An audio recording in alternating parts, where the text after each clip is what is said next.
Hey, this is Pastor Ryan. Thanks for joining us for Step One. Our passage today is Psalm chapter 37, verses 1 through 40.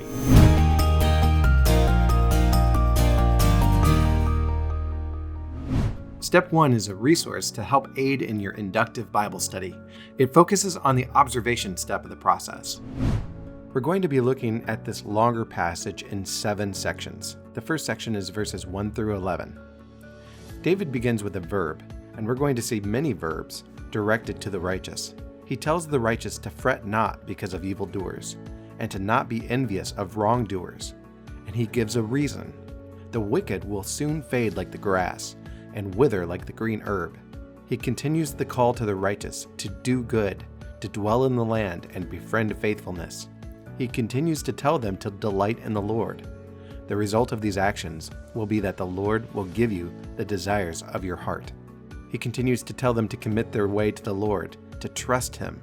God will act. He will bring forth your righteousness as the light and your justice as the noonday. We see Verbs 10 and 11 with David telling us to be still, to wait patiently, to fret not, when we look at the man who carries out evil devices and seems to prosper. David tells the righteous to refrain from anger, to forsake wrath, and again not to fret, because that leads to evil. He reminds us evildoers will be cut off. This is the third time the temporary nature of the wicked is pointed out. For the fourth and fifth time, David makes the point the wicked are temporary. They will not be there. He contrasts the wicked with the meek, who will inherit the land.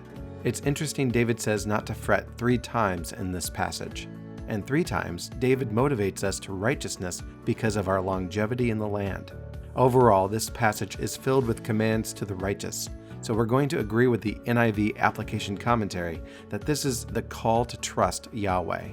David continues in verse 12 with a series of shorter contrasts between the righteous, here in blue, and the wicked, seen throughout in orange. The temporary nature of the wicked is highlighted a 6th time as David says, "His day is coming." The Lord will undo the plots of the wicked.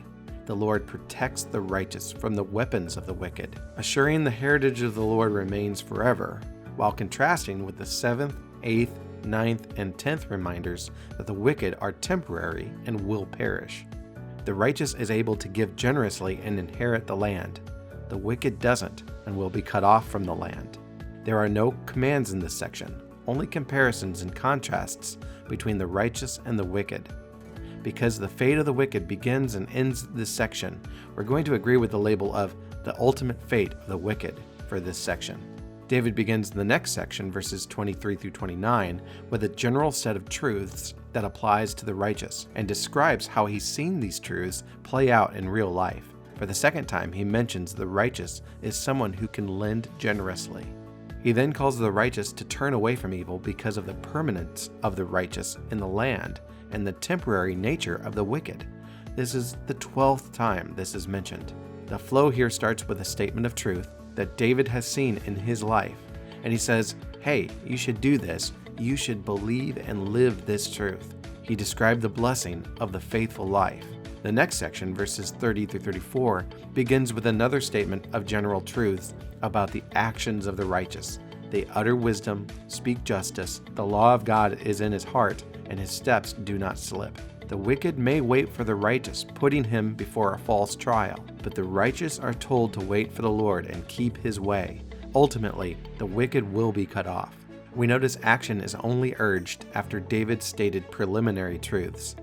David contrasts the present state of the wicked and the righteous. But in the next section, he talks about their futures. David talks about his experience seeing firsthand the temporary nature of the wicked, telling us there is a future in righteousness and how the wicked and transgressors will be destroyed and cut off. He starts with his experience and moves to action. Once he's finished contrasting the futures of the wicked versus the righteous, he moves to his close. He reminds us the salvation experienced by the righteous is from the Lord. The Lord is their stronghold. He will save them in their time of trouble. The Lord helps them. The Lord delivers them. He delivers them and saves them from the wicked. God does this because the righteous takes refuge in Him.